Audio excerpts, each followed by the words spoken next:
Eh bien, très sérieusement, bonjour et bonjour à tous. D'accord? Je viens en ce beau temps vous parler d'un très cher, de mon meilleur ami, dit Python. D'accord? À compter de ce dimanche 17 avril, je lance une formation complète dans la programmation avec Python. D'accord? Donc, nous allons parcourir complètement, petit à petit, pas à pas, la programmation avec Python. D'accord? Nous allons développer aussi plusieurs projets. D'accord? Car c'est une formation vraiment complète. D'accord? Donc, sur ce, pour ceux qui ne me connaissent pas, je suis Master Lipakumu. D'accord? Je suis programmeur informatique à votre service. Et pour aujourd'hui, nous allons un peu dialoguer. D'accord? Un peu dialoguer. Et nous poser d'abord les bonnes questions. D'accord? Alors, Python, c'est quoi? Python, c'est quoi? Bah, c'est simple. Python est un langage de programmation multiplateforme, d'accord? Créé dans sa première version en 1991, le 20 février. D'accord? Et notre très cher programmeur qui l'a conçu, d'accord? Gildo Van Rossum, qui, je crois, jusqu'aujourd'hui, il est toujours là, et bien portant même. D'accord? Nous avons déjà la dernière version, c'est la version 10.4. D'accord? 3.10.4. Et ici, dans cette formation, nous allons nous intéresser à Python 3. Parce que Python 2, bon, n'est plus vraiment utilisable. D'accord? Python 3.10, donc vous pouvez télécharger la version de Python dont vous voulez, mais il suffit qu'elle soit Python 3. D'accord? Pour pouvoir suivre cette formation. D'accord? Il y a des vidéos en dessous où vous pouvez aussi installer votre éditeur de code. Ça, c'est au choix. Ici, moi, j'utilise VS Code parce que je me sens à l'aise avec VS Code. D'accord? Vous me verrez aussi parfois utiliser peut-être PyCharm ou bien Notepad++. D'accord? Mais là où je me sens le plus à l'aise, c'est VS Code. D'accord? Sachez qu'il est gratuit. D'accord? Il est gratuit. Vous pouvez le télécharger, l'installer. D'accord? Python aussi, c'est pareil. Il est open source. D'accord? Alors, allons-y à la première question qui est pourquoi Python? Alors, pourquoi Python? Le premier point qui est installé, que vous voyez, j'ai juste écrit portable. D'accord? Pourquoi portable?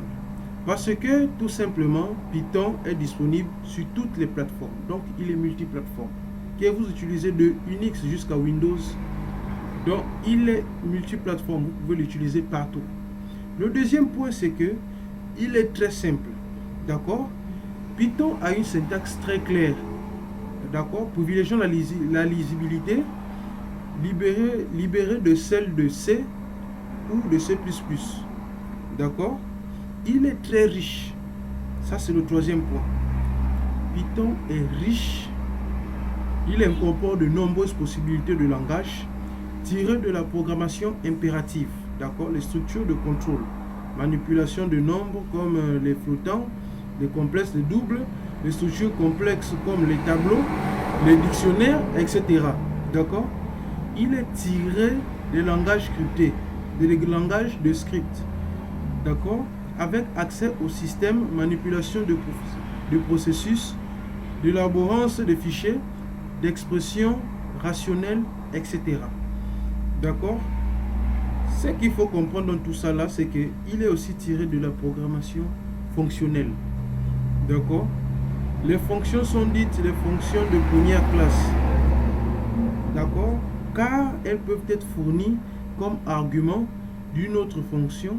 Il dispose aussi de lambda, d'expression, d'accord? Des générateurs. Nous allons voir ça au fur et à mesure. Et surtout, ce que vous devez retenir, c'est que Python est aussi tiré de la programmation orientée objet. D'accord? Bon, la programmation orientée objet, c'est juste, s'il faut définir ça, c'est donc les classes d'héritage, héritage multiple, d'accord, introspection, consultation de type, des méthodes proposées, ajout, retrait dynamique de classe, de méthodes de compilation dynamique de code, d'accord, délégation. Nous allons voir ça petit à petit. Voici vocation activation, surcharge des opérateurs. Nous allons voir ça petit à petit, durant cette formation. D'accord. Surtout, restez avec nous.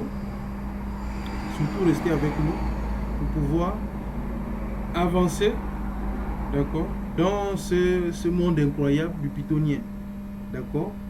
Bon. La seconde partie, nous allons parler ici des caractéristiques.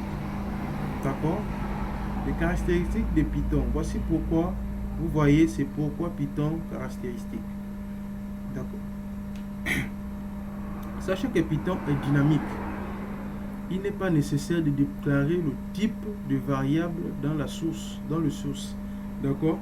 Le type associé lors de l'exécution du programme, on n'est pas obligé de le déclarer. Pour ceux qui font du Java, nous voyons souvent, vous allez voir int, ensuite nous mettons l'élément associé à cela. Sachez que Python aussi est fortement typé. Il est fortement typé. Que ce soit d'un entier, peut-être considéré comme une chaîne de caractères, d'accord, sans conversion explicite. Une variable possède le type lors de son affectation. Ça veut dire que lorsque nous allons, en plus clair, nous allons créer une variable, d'accord, nous allons créer une variable, son type sera lors de, la variable va la posséder lors de son affectation. Et surtout, Python, c'est un langage interprété ou compilé de la manière de Java. Donc, le source est compilé en bytecode pouvant être sauvegardé puis exécuté dans une machine virtuelle. Nous allons voir ça petit à petit. Et Python dispose aussi d'une grande gestion automatique de la mémoire, d'accord, que nous allons ici surnommer le garbage collector. Et sachez que Python vient aussi avec de nombreuses bibliothèques d'interfaces graphiques telles que Tkinter, développement web tel que le serveur d'application Zop, gestion de documents Plone, par exemple. C'est seulement des exemples, hein, au milieu de tant d'autres. Donc ici, je crois que pour ne pas trop vous embrouiller, d'accord, pour ne pas trop vous embrouiller, nous allons nous intéresser à l'usage de Python, d'accord. Sachez que Python aussi permet de faire du prototypage d'application. Je sais que pour l'instant, toutes mes explications ne sont pas très claires, mais au fur et à mesure que nous allons commencer, vous allez voir que c'est très simple d'apprentissage. D'accord? Sachez que c'est un langage agile adapté à l'extrême programming. C'est plus du genre, comment vous expliquer ça? C'est plus du genre personne et interaction plutôt que processus et outils. Donc logiciel fonctionnel plutôt que documentation complète. D'accord? Je crois que si vous avez au moins le sens de la réflexion, vous le comprenez, la collaboration avec les clients plutôt que la négociation de contrat. Lui, c'est comme ça que nous utilisons Python. Réagir au changement plutôt que de suivre le plan. Ok? C'est ça Python.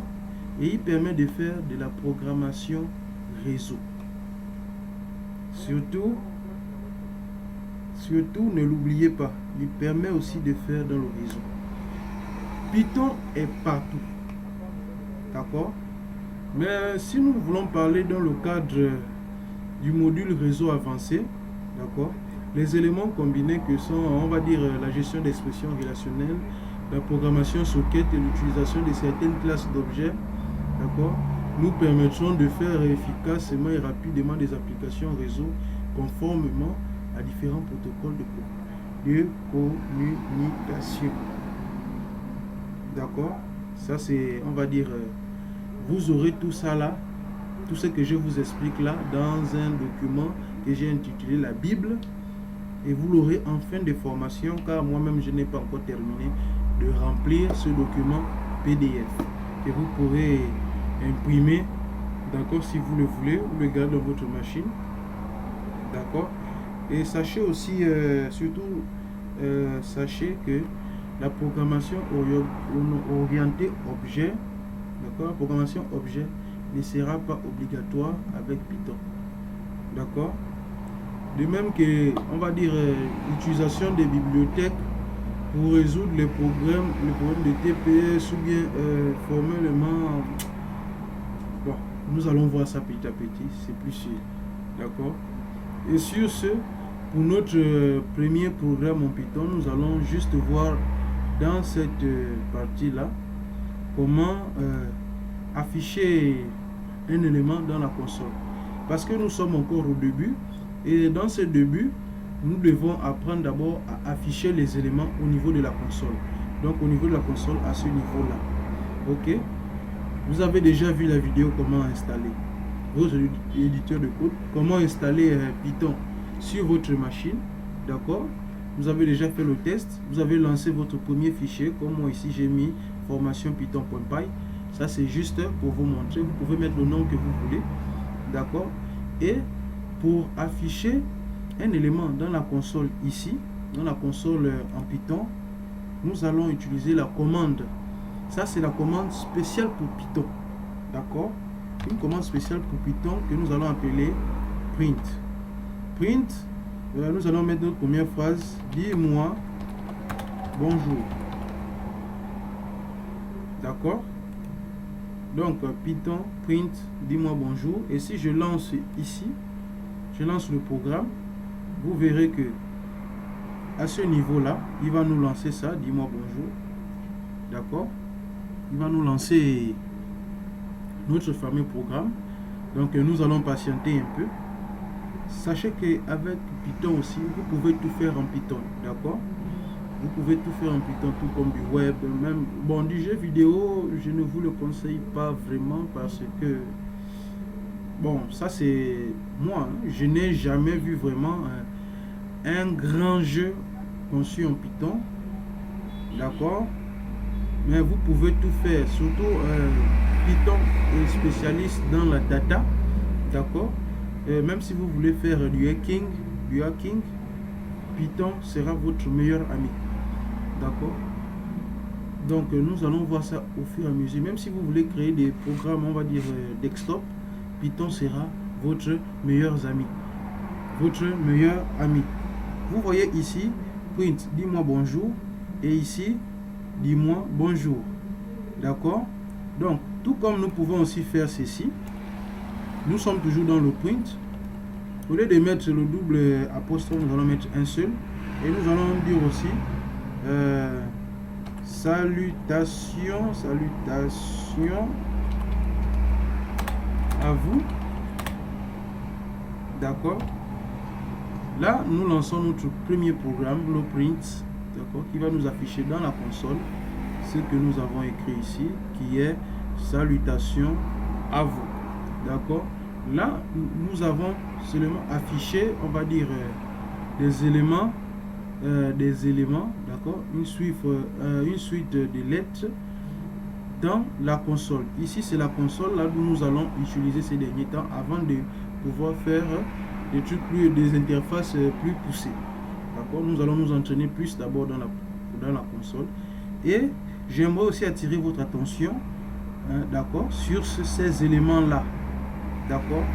Sachez que celui-là, ceux qui sont tout en vert, colorés en vert ici, d'accord, je vais mettre égal plus, ok. On les appelle, ça sont des commentaires, pour pouvoir commenter son code, d'accord. Nous allons beaucoup le faire, dans les vidéos qui vont suivre, commentaires. Et ce que vous voyez, pour faire un commentaire en Python, il suffit de mettre un hashtag. Donc même si je mets au niveau du print, je mets hashtag par exemple avant, d'accord, Sachez que les commentaires sont ignorés par Python. Il ne va pas exécuter. Si je mets ceci, d'accord, et que je lance le programme, vous allez voir qu'il ne va rien nous afficher en bas, tout simplement parce que il va ignorer tous ceux qui sont en commentaire et il ne va rien trouver à nous afficher, tout simplement parce que pour lui, il n'y a rien. Il va l'ignorer, tout simplement. C'est pour avoir un code plus propre, d'accord, que nous commentons à chaque fois nos codes. Vous voyez, il n'a rien affiché. Il n'a vraiment rien affiché, tout simplement.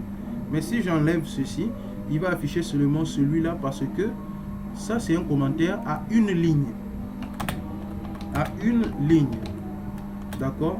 Et quand vous mettez 3 comme ça, vous triplez ça, triplez le double apostrophe, vous le triplez, ça devient des commentaires,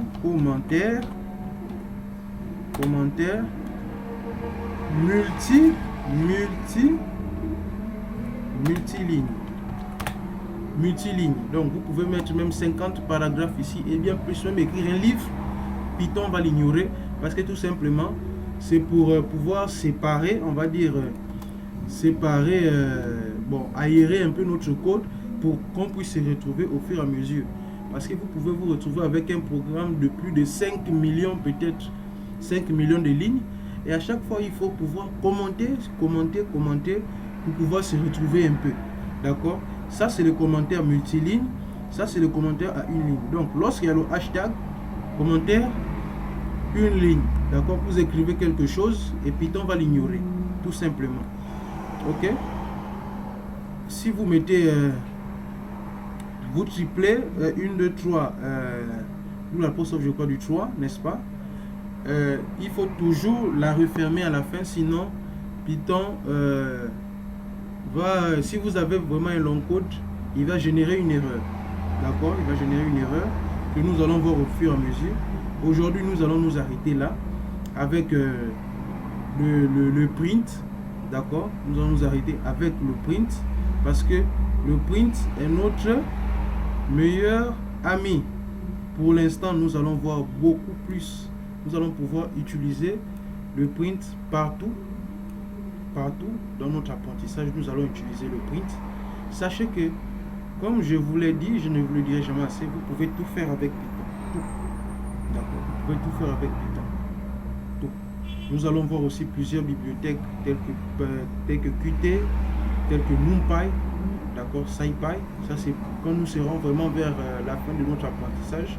Nous allons voir des choses plus sérieuses.